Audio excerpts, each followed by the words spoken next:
Ladies and gentlemen, may I have your attention, please? Covering both sides of the big issues with the analysis you trust on Newsradio 1040 WHO.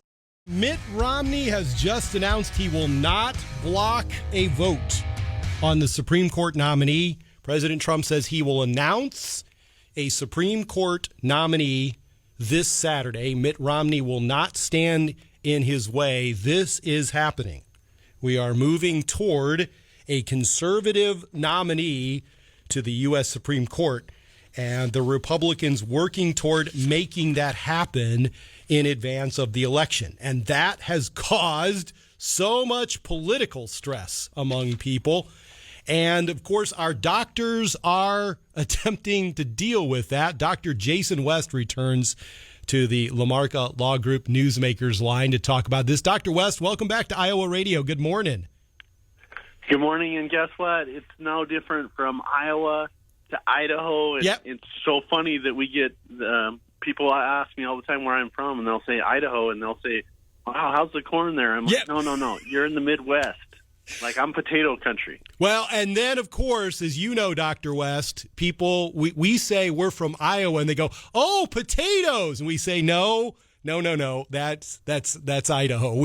You and I sympathize with each other. Dr. West is founder of the West Clinic, and he is out in Idaho. And Dr. West, you're seeing all of these surveys that people are really wearying of the nonstop political tension this year. Are you seeing that in your practice?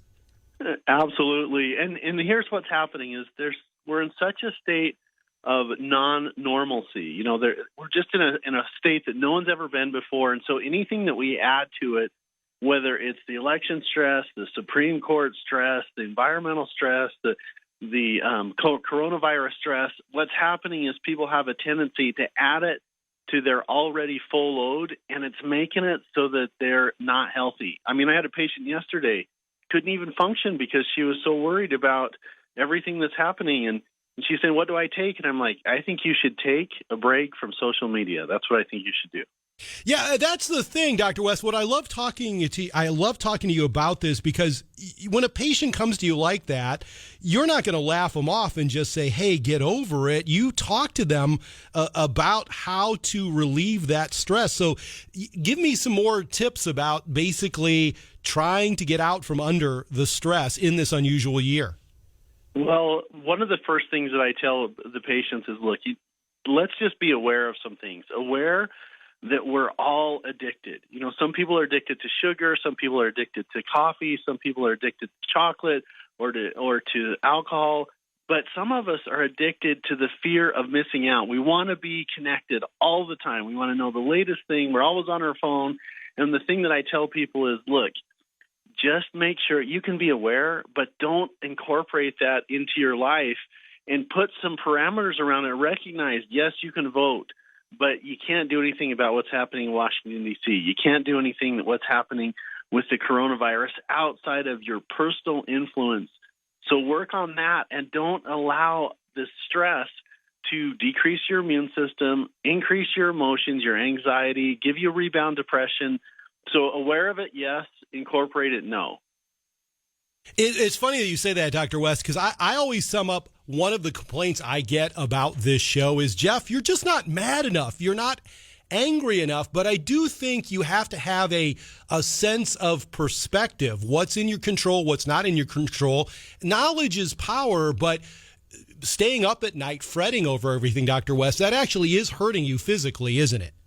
No question. If you can't sleep, you can't heal.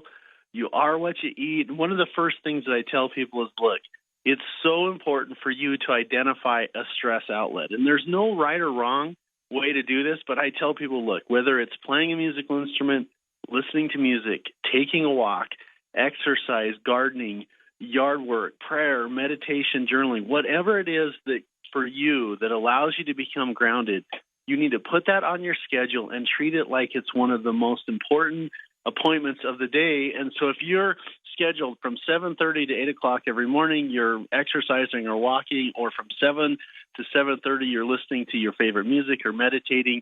If someone asks for that time slot, you need to look at your schedule and say, I already have a commitment there.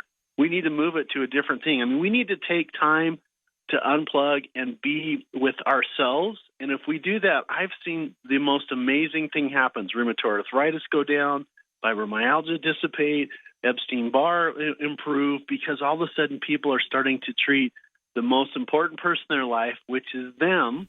And I'm not trying to encourage being narcissistic or selfish, but so many people aren't taking the time for themselves. We're allowing our outside influences to just wreck our lives, and we need to stop doing that. Dr. Jason West, founder of the West Clinic. Dr. West, always important advice. Thanks very much for joining me